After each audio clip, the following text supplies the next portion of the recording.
Hello, everyone, and welcome to episode number 11 of Old School, New World, The Life of an Entrepreneur. I'm your host, Mike Diaz. So in today's episode, we are going to continue on with the 30 steps of success. This will be volume 3. If you haven't subscribed yet, my only ask is please subscribe and like so you can continue to get notifications of every episode that comes out. Spotify, Apple Podcasts. The links will be available on our IG page. This just helps us continue to grow our podcast to help others to achieve the dreams that they're after. You know, I'm a big believer that it's so important to give back. And this is what we are doing with episode number 11 on the 30 Steps to Success, volume 3. So we have covered 6 so far. So it's the CRM, the follow-up, sell the benefits, knowledge, sell yourself, be yourself, and ask effective questions. In today's episode, we're going to be covering the next 3: relationships/networking, handwritten notes, and time management. Funny enough, the last 2 are sort of tied together, and I'll explain that to you as we go through. So let's start off with relationships/networking. I will say I've been in business 14 years as a broker, 31 years in the industry, in the financial service industry.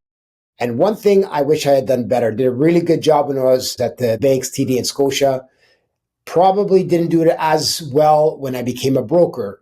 And that's, the relationship piece. And not only with clients and friends, but just sort of creating my relationship and my network, because I was what I consider or call a lone wolf. And there's a lot of different reasons. I'm not going to dive into any of that today with you guys.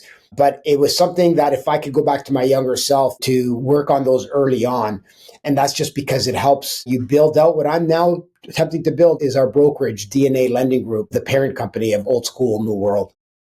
So the relationship piece, let's start off with, of course, one of the most important relationships we're going to have. And relationships are very much the best ships that you can find, whether that's friendships or even just your clients. Those are important. So relationships, when it comes to our clients and our friends, it's so important to make sure we foster the relationship, that we provide something that they will never forget.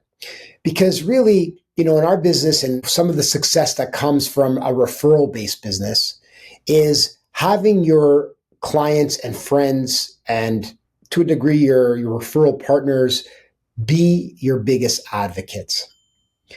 Being your advocate, it's easier said than done, but they really have to get to know you. And how do you do that? Again, it's to build the relationship. Sometimes, it's funny. There's a misconception that, you got to dive in and find out everything you need to know about the person that you're helping and serving at the very beginning. But no, relationships are grown over time. Just like think about when you're dating, you're not going to, find out everything about the person, but it's important to gradually build and get to know them over time. And you do that with small and big things. Of course, at the beginning, you're going to be open up. You're going to be a little more vulnerable. Maybe, tell them a little bit about yourself that you ordinarily wouldn't, but you want them to get to know who you are.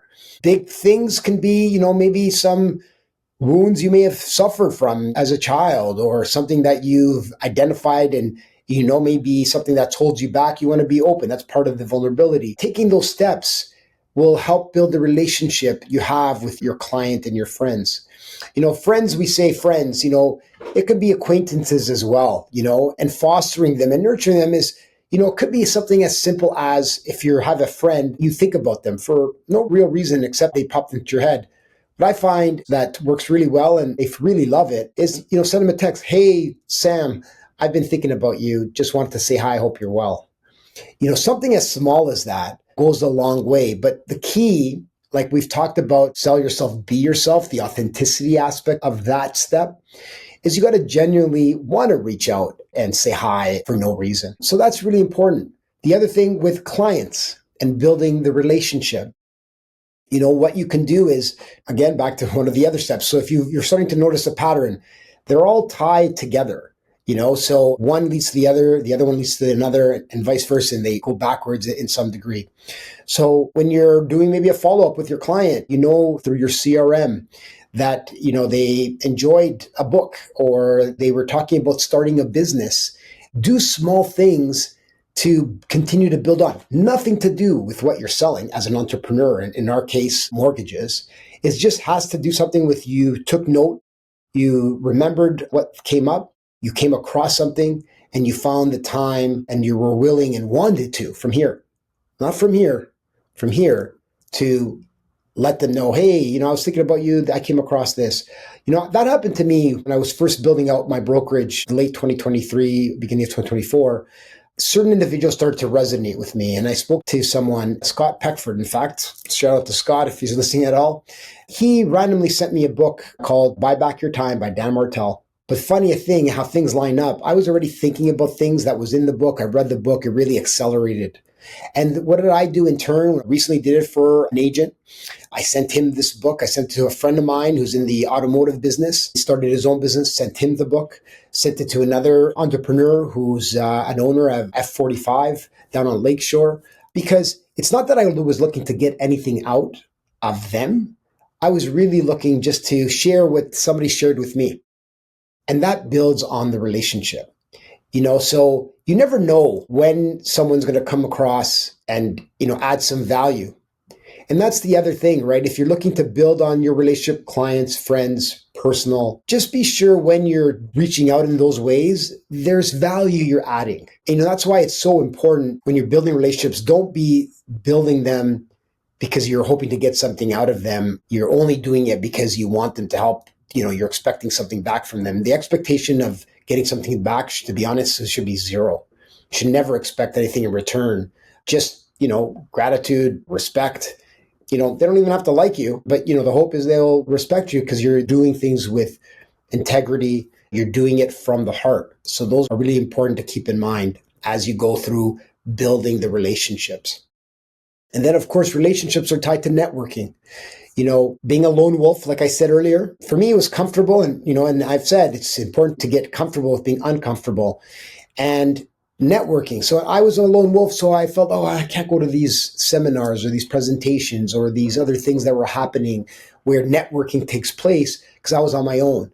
Didn't want to do that, to be quite frank, until I started. And I know even more so now, starting DNA Lending Group, that it's important to get out there. That's how people get to know you. You might see me and listen to me, but you don't really know me unless I'm putting myself out there. I'm at a trade show and I'm there, talking about DNA Lending Group, what we represent, what our principles and values are.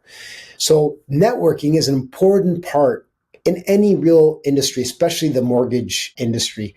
We have a lot of amazing people that support us, that want the best for us. You want to be surrounded by folks and colleagues that cheer you on, that support what you're doing, that they lift you up, as they say, because those are the quality that you want to find in others as you continue throughout your journey in this mortgage industry. Now, it can be in any sales industry or any business. Again, our podcast, Old School, New World, is based to help encourage entrepreneurs figure out certain things and things that have worked well. So networking, whether it's going to the events that Mortgage Professionals of Canada have, whether it's a lender function, whether it's if you're with one of the networks, one of the annual events that they have, a lot of the events that happen are across Canada, right? So sometimes it can be in Vancouver and sometimes in Ottawa, Montreal, Toronto. A lot of agents say, there's a cost. You have to go to BC or I have to go to Ottawa. I have to pay for a hotel and if I have to fly a flight. But remember, the best investment you can make is in yourself. And I have a philosophy about advertising. People spend all this money going to try and get new deals or try to generate leads. They go spend money on advertising, Google leads, whatever it is. That was never my philosophy. I'd rather invest, whether it's in myself and my education and what I was learning and wanted to do, or the networking, going to events, or I would spend things on clients that I've helped and served, to show them my appreciation and how much I appreciate them and how grateful I am. Whether it's a small, we'll talk about handwritten notes, whether it's a handwritten note or whether it's a gift card, spend money there. You do that with enough clients. Some people have an advertising budget of 15, 20, 25,000. You do that enough times with enough clients, you're going to spend that same money, but on the people that you already have helped and served. Why go chase for something that you may or may not get when you can really show people how much you love them, how much you appreciate them, because they've really put food on your table. Because remember, in our industry, we're 100% commission based. So unless we're closing on a transaction, that doesn't work out very well for us in the long term. So that's why it's really, really important to show that appreciation. So when you're going to these conferences and thinking, oh, I just don't want to spend that money, the $3,000 or the $2,500, whatever cost it is, think about the reward you're going to get from it and the people that you will meet. Again, relationship/networking is so, so important. You might meet someone that's, a private lender, but then, 2 months later, you come across a deal that private lender can actually help you help your client. But you wouldn't have had that relationship unless you decide to invest in yourself. I'm attending a conference, for example, in Montreal in the middle of September called Elevate. Good friend of mine, Surajin, super great guy. I've known him for several years now. He started his first conference a year ago. This is the second. And I'll be attending as a VIP. I spent the money to go, actually bought 2 VIP tickets. Andy Elliott is the main person there, main guest. There's other lineups. But I'm excited about it, not only for the presenters and what I'm going to learn from them, but being around a group of like-minded people, networking, having a common goal, sharing ideas back and forth, sitting at the table. Because without putting yourself out there, networking, building relationships, you will not have a seat at the table. So important to remember all that in terms of relationships and networking. Hopefully you took a little bit out of that, but it's really, really important piece in anything we do. Again, whether it's in your personal life, you have to have strong relationships, your spouse, your parents, your children, those relationships have to be tight and strong. Whether it's in your professional life with clients and making sure that they understand and feel you, and they hear you and they understand that you have their best interests at heart. And then friends, meaning in the professional or personal, you want to have those relationships be strong and as stable as possible because it'll elevate you and bring you upwards to where you want to go. So based on how we're doing, that would be step number 7. So step number 8. Now, this one you might think is a bit wild. Handwritten notes. Yes, I still do them. Yes, I write them myself. You don't always have to handwrite them, but you might have, another way of doing it. But I think it is one of the nicest things you can do because, in today's world, and this is why, the podcast is old school writing notes, new world. Everybody thinks it's all digital. Why this is so important. We have to remember the principles and values from yesteryear and how much impact they can still have today. When you're helping and serving someone and you've done such a great job and you're asking for a referral, you've called them for a post-funding call. Again, talked all about this in the follow-up. And then you manage to find the time and you want to, from here, not here, from here, meaning the heart, not the head. And you write a thank you card and maybe attach, I reimburse clients and friends appraisals as part of my thank you. But it's the handwriting that's important. Because remember, Canada Post, you're in Canada, so Canada Post, they're on strike. That means mail still goes around. Obviously, things get sent around Canada all the time. And one thing people will always, whether they're young or they're old, they always love to open something up. Especially if it has a message of thanks and appreciation and, goodwill. They're always open to receiving it. And I'll give you an example. Again, back to telling stories when you're trying to convey a message. When we were all in grade school, Valentine's Day comes up as an idea. We used to, at least in my school, we used to have Valentine's, Radol, you be my Valentine. And then we'd pass around the class. Everybody loved that. We were young kids. Sometimes we have to forget it's okay to be childlike. It's so important to remember that we're all big kids. And so when we were doing that exchange, there was a feeling that's created by doing back and forth. Some of you might have stories about, I liked Susie. I passed her up a note, passed it to my friend in front of me, passed it to her friend, and passed it to her. It's notes, handwritten notes. So they go a long way. Families that are abroad, globally for that matter, when does the most cards go out? Christmas cards. So they're saying, Merry Christmas, we miss you. So a lot of families put pictures of their families, they mail it out. That all comes through mail, and they keep it. Some people still have, nice, really old ones they put them on their tree. Sometimes cards come, my mom would do this quite a bit, where our Christmas tree she would put up and she would put the cards that would come from, relatives, friends, and have it on the tree for the Christmas cards from yesteryear. So writing and putting together a note showing your thanks and appreciation and just saying thank you goes along with. They may never tell you, oh, like that was a really meaningful card, but they don't have to, because it doesn't matter if they do or not. Because back to, you have to do it from the heart, not the head. You know that you're doing it because you just want to say thank you. And that alone is, I feel, important to be in your everyday practice, or, keep on tying everything's into DNA, but it's in your DNA. We are all born good people, and so we want to make sure that we have other people feel what we're doing. So it's a bit old school, yes. Some people, they say, oh, Mike, how do you find the time? Guys, I help and serve anywhere between 100 to 150 clients. Now, a lot of some are single, like individual transactions as a couple. So let's call it, out of the 150, let's round down, let's just say 70 thank you cards. Mike, how do you find time to write the thank you cards? This is a good lead in to time management. I just find it because I know it's important. It literally, guys, if you're closing 10 transactions a month, 20 transactions, you might be sending on average 12 thank you cards a day. Maybe you, in your calendar, okay, on this date, I'm writing all these thank you cards. I know brokers that send their Christmas cards. They pick out a day and they have all the ones that they want and they send it out that's part of their, how they build rapport and connect with clients and show their appreciation. So you just carve out a bit of time to do the handwritten notes, because it's funny, the smallest things sometimes lead to the biggest results. So something as small as, 3 or 4 sentences in the thank you card can lead to greater opportunities and greater things that happen down the road. In that card, you may want to reiterate they really appreciate you. And if you have anyone you care about, it would love an opportunity to help and serve them. You appreciate a referral. There's different ways, but again, it has to come from the heart. I keep on saying this. You'll find this episode talking a lot about the heart, because these actions that we take to help and serve and to build what we're doing for others, we're in service.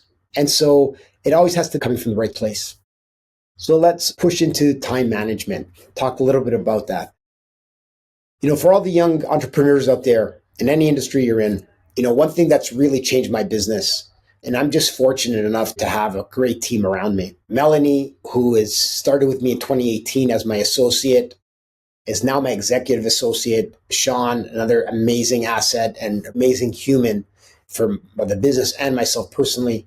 But they allow me to manage my time. And this could apply to men and women, but I know men, I had to. And with Melanie, it was easier because I love Melanie to death. Everybody that knows me knows how much I love her, and she's the absolute best, my right hand. So blessed to have. It's one of God's winks, as I say all the time, that she came to me in 2018 via a good friend of mine who referred her over. She was looking for work. And just to show you that, you don't have to be in the mortgage space to be successful. She was working for TELUS, it was on mat leave with her first child, and then was looking for work, wanted to do something different, and then landed with me. So in her transition, once she had her twins, I needed to find something different for her, because I couldn't expect her to be, raising a young family and being an associate, which revolves essentially the underwriting piece, following up with clients, document collection and such. So through Scott Pedford, that book came in. I was already thinking about things. And finally, the third person the same week, and this is almost 9 months ago that Melanie's been as a role in the executive associate role, asked me, oh, when's Melanie coming back? And it was like the third person the same week. And I thought to myself, wait a minute, boom, it's like a light bulb went off. I know it. I'm going to offer her this executive associate position because I've been thinking about different things. And this book, Buy Back Your Time by Dan Martell, talks about hiring the right people to free up your time so you can do, myself, the things that light me up. Being able to have Melanie and Sean allow me to have created Old School New World. It allows me the time to record these types of episodes where I have guests, where I'm hearing their stories and I get to hear from their life story and what the challenges, successes they had. So when Scott sent me that book, and that book talked about it, that light bulb went off, I hired her. And again, as they say, the rest is history. Melanie looks after my calendars, sets up calls and visits with me, or meetings, if you want to call them. I call them visits. She makes sure everything's running super smoothly on the back end, super seamless for DNA. But what she allows me to do is the things that light me up, and Sean does as well, but she does more because my email was eating me up. And so I was being sucked into my email. It's almost like a rabbit hole. You go in, you're working something. Oh, I have to do this one, oh, this one. Oh, before you know it, an hour and a half has passed, and you still haven't finished the stuff that you had started. So the idea of, I was saying before about, for men in particular, and I had to, is park the ego. I had to say, hey, Mr. Ego, good to see you again. I need to park you in my back pocket because I need to let go of control. I was lucky enough to find Melanie, and it was easier for me to do that. Much easier. It wasn't hard at all, to be honest. But hopefully you can find someone like that. And it might need to work on it. But as entrepreneurs, in order to have better time management, you can't allow your energy to be sucked out of you doing things that is better handled by someone else, so you can spend the time doing the things that are going to grow your business. So there's a saying, are you working in your business, or are you working on your business?